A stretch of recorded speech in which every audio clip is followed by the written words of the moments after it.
안녕하세요. 오늘은 2022년 1월 30일 일요일 아침입니다. 저는 넷파교회를 섬기는 정선옥이라고 합니다. 2022년 새해가 밝은 지 거의 한 달이 지났지만 새해 인사를 못 드려서 새해 인사를 드리길 원합니다. 새해 복 많이 받으시고 언제나 주 안에서 강건하시기를 기원합니다. 오미크론이 여전히 기승을 부려서 우리의 많은 부분에서 생활에 장애를 주고 불편을 끼치지만 이런 상황 속에서라도 그리스도인으로서 누릴 수 있는 최대한의 기쁨과 행복은 절대로 빼앗기지 마시고 주님과 동행하는 멋진 새해 맞이하시기 바랍니다. 그리고 멋진 새해를 계획하시기 바랍니다. 위기를 기회로 만드는 자가 가장 지혜로운 사람입니다. 코로나의 위기로 우리의 삶에 많은 장애가 있는 이 시기에 2022년도에는 성경을 더 많이 읽는 기회로 삼는 멋진 새해가 되었으면 좋겠습니다. 모두들 건강하시고 행복하시기를 진심으로 바라며 기도드리고 오늘 교과 내용을 살펴보도록 하겠습니다. 기도하겠습니다. 하늘에 계신 저희들의 아버지, 오늘 저희들에게 하나님께서 약속한 성령을 부어주셔서 오늘도 성령과 동행하는 삶을 살 수 있도록 도와주시고 이 땅에서 고아가 아닌 우리의 신실하신 예수님과 동행하는 하루의 삶을 살 수 있도록 도와주시옵소서. 오늘 이 시간에도 우리와 함께하여 주옵기를 간구하오며 거룩하신 예수님의 이름으로 기도드렸습니다. 아멘. 예, 감사합니다. 우리는 새해에 들어서 히브리서의 기별에 대해서 살펴보고 있습니다. 이번 주는 제6과 예수, 신실하신 제사장이라는 제목을 가지고 살펴보도록 하겠습니다. 이번 주 교과는 히브리서 5장과 7장에 나타난 우리의 대제사장이 되시는 예수님께서 우리를 위해 더 좋은 언약의 보증이 되셨음에 대해서 살펴보도록 하겠습니다. 먼저 기억절의 말씀을 읽어보도록 하겠습니다. 히브리서 7장 26절입니다.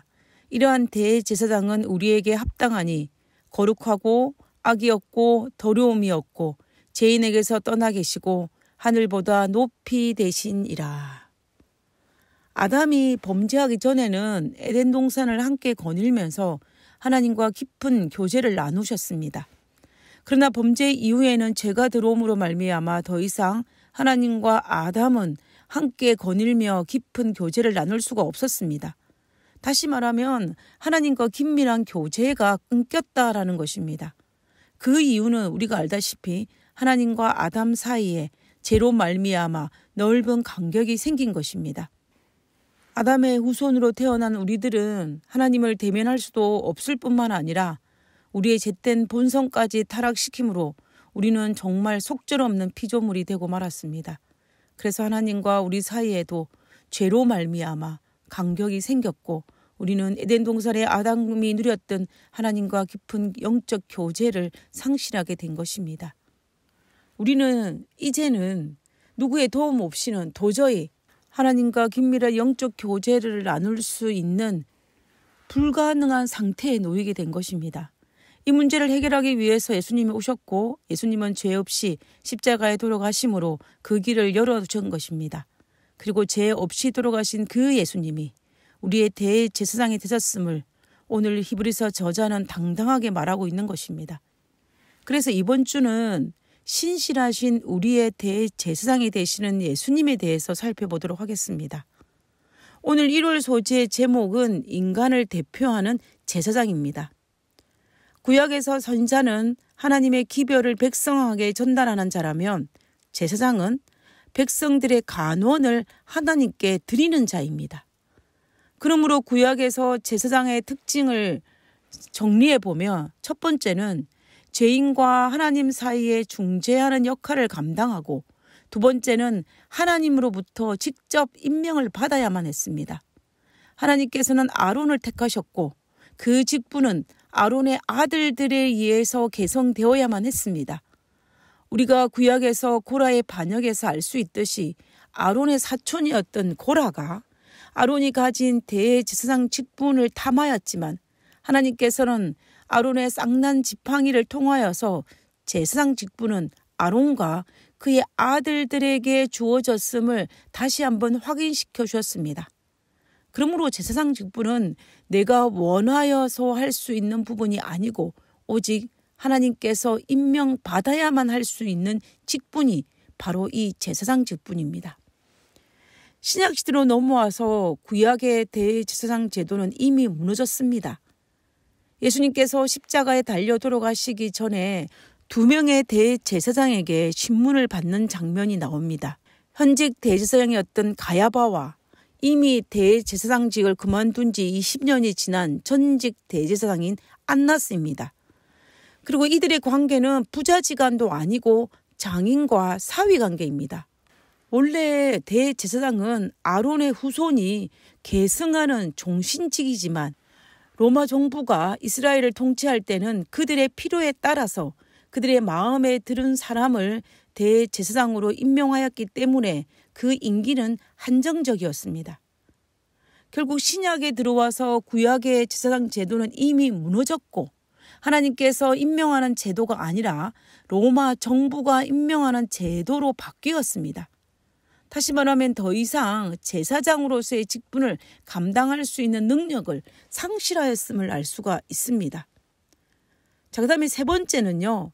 제사장을 맡은 사람은 자비롭고 인간의 연약함에 대해서 잘 이해해야만 했습니다.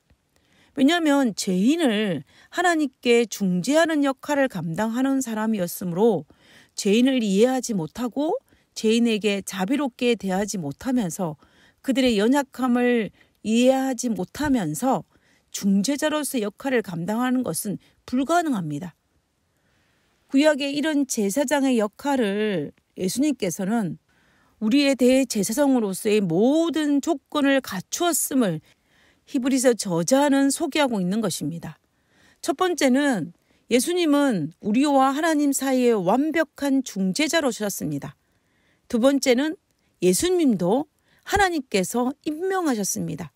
히브리서 5장 5절에서 6절에 보면 그리스도께서 대제사장이 되심도 스스로 영광을 취하심이 아니요 오직 말씀하신 이가 저더러 이르시되 너는 내 아들이니 내가 오늘날 너를 낳았다 하셨고 또한 이와 같이 다른 데 말씀하시되 내가 영원히 멜기세덱의 반차를 쫓은 제사장이라 하셨으니 우리는 이 본문을 통하여서 예수님을 제사장으로 임명하신 분은 하나님이시고 멜기세덱의 반차를 쫓은 제사장임을 선포하고 있는 것입니다. 그리고 세 번째는 예수님은 자비롭고 우리의 연약함을 아시는 분입니다. 예수님께서 이 땅에 33년 6개월을 사시면서 인간의 연약함이 무엇인지를 직접 체험하셨습니다. 그리고 누구보다도 우리의 연약함을 아시고 우리의 연약함을 체휼하지 아니하시는 분이셨습니다. 그분은 우리의 연약함을 아시고 눈물을 흘리셨지만 우리의 연약함을 체휼하시는 분이 아니시므로 그분은 우리의 연약함을 너무나 잘 알고 계시는 분이었습니다. 히브리서 5장 7절에서 9절에 보면 그는 육체에 계실 때에 자기를 죽음에서 능히 구원하실 이에게 심한 고통과 눈물로 간구와 소원을 올렸고 그의 경외하심을 인하여 들으심을 얻었느니라. 그가 아들이시라도 받으신 고난으로 순종함을 배워서 온전하게 되었으니 자기를 순종하는 모든 자에게 영원한 구원의 근원이 되시고 우리는 사복음서와 신약에 등장하는 많은 성경 구절들을 통해서 우리 예수님은 이 땅에서 우리 인간이 당할 수 있는 모든 고난을 당하셨고 우리의 연약함을 직접 보셨고 불쌍히 여기셨던 분이셨습니다. 그러므로 그 누구보다도 우리의 연약함을 아시고 우리의 연약함을 자비롭게 대하시는 분이 바로 예수님이십니다. 이런 측면에서 볼 때에 예수님은 구약의 제사장 직분의 정통성을 이어받으셨음을 알 수가 있습니다. 이와 대조적으로 예수님 당시에 임명되었던 대제사장이라는 그들은 직분을 가지고 기득권을 행사하였지만 구약의 정통성은 이어받지 못했습니다. 그들은 하나님과 백성의 중재자도 아니었고 하나님께서 임명하지도 않으셨고 그리고 그들은 결정적으로 자비롭지도 않고 포악하고 간사한 무리들이었습니다. 그와 반면에 예수님은 우리의 대제사장으로서의 자격이 충분했습니다. 더구나 구약의 제사장들이 가지지 못한 특별한 차이점이 있었는데 그것은 구약의 제사장들은 죄인이었지만 예수님은 죄인이 아니었다라는 것입니다. 그럼에도 불구하고 우리를 위해 제물이 되심으로 우리의 화목 제물이 되셨습니다. 그러면 이제 이 부분에 대해서 한번 살펴보도록 하겠습니다. 예수님의 고난이 우리의 대제사장이 될 자격을 부여하였다는 이 관점에서 예수님께서는 온전하게 되셨다라는 그 의미가 무엇일까요? 그것은 예수님의 33년의 지상에서의 삶과 십자가의 죽으심의 고난을 통하여서 도덕적으로 더 자비롭고 은혜롭게 되셨다는 것이 아닙니다. 이러한 경험을 하지 않으셔도 이미 예수님은 온전하신 분이셨습니다. 그러나 예수님은 죄인인 우리를 하나님과 중재하시는 참된 대제사장으로서의 자격을 갖추기 위해서 우주 거민들에게 사탄에게 고난과 십자가의 죽으심을 통하여서 우리를 향한 예수님의 사랑, 그분의 참된 인성, 그리고 인류의 대표자로서 하나님의 뜻에 온전히 순종하였다라는 것을 본으로 보여주셨습니다. 그것을 통하여서 예수님은 우리의 대제사장이 되셔서 우리 앞에 우리를 대표하는 제사장으로 설 수 있는 온전한 자격을 갖추었다라는 것입니다. 오늘의 제목이 인간을 대표하는 제사장입니다. 다시 말하면 죄인인 우리를 대표하여 제사장이 되셔서 아버지 하나님 앞에 서심을 말씀하시는 것입니다. 히브리서 5장 9절에 보면 온전하게 되었으니 자기를 순종하는 모든 자에게 영원한 구원의 근원이 되시고 라고 하였습니다. 우리가 이 부분을 쉬운 성경으로 살펴보면 그래서 예수님은 우리의 완전한 대제사장이 되시고 그에게 순종하는 모든 자에게 영원한 구원을 주셨다라고 설명하고 있습니다. 예수님께서 순종을 통하여서 우리의 온전한 대제사장이 되신 것처럼 우리도 온전한 순종을 통하여서 예수님께서 십자가의 죽으심을 통하여 만들어 놓으신 구원을 얻을 수 있는 것입니다.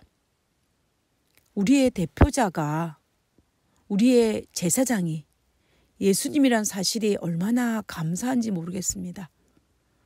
그리고 우리의 허물을 책망하시는 분이 아니라 이해하시는 분이고 자비로우신 분이고 우리 연약함을 아시는 그분이 바로 우리의 대표자요 우리의 제사장이라는 사실이 얼마나 감사한 일입니까? 그러므로 우리는 오늘 하루를 살아가면서도 하나님께 감사하는 마음으로 기뻐하고 예수님이 우리의 대표자이시오 우리의 제사장이라는 그 사실 때문에 당당하고 힘차게 마지막 이 세상을 살아가는 우리들이 되었으면 좋겠습니다. 오늘도 이런 예수님을 생각하면서 행복한 하루 보내시기를 간절히 바랍니다. 기도하고 마치겠습니다. 온 우주 만물의 통치자 되시는 예수님께서 저의 구원을 위해서 고난을 받으시고 자신을 제물로 바치시며 하나님 앞에서 저를 대표하고 계신다는 사실이 제 마음에 뜨거운 감동과 감격으로 다가올 수 있게 이 순간 역사하여 주시옵소서. 하늘에 계신 저희들의 아버지, 우리를 이 땅에 고아로 버려두지 아니하시고 그리고 우리 스스로 하늘에 들어오게 하지 않으시고 예수님을 이 땅에 보내주셔서 우리에게 본을 보이시고 우리를 위해서 구원의 길을 열어주시고 우리를 위해서 대제사장이 되어주시고 우리를 위해서 하나님 아버지께 중재하시는 예수님을 합하여 주심을 인하여 감사합니다. 아버지, 우리가 버림받은 자가 아니라 하나님의 특별한 사랑을 받은 자이고 하나님의 특별한 대가를 지불하고 산 영혼이라는 사실을 잊지 않고 살아갈 수 있도록 도와주시옵소서.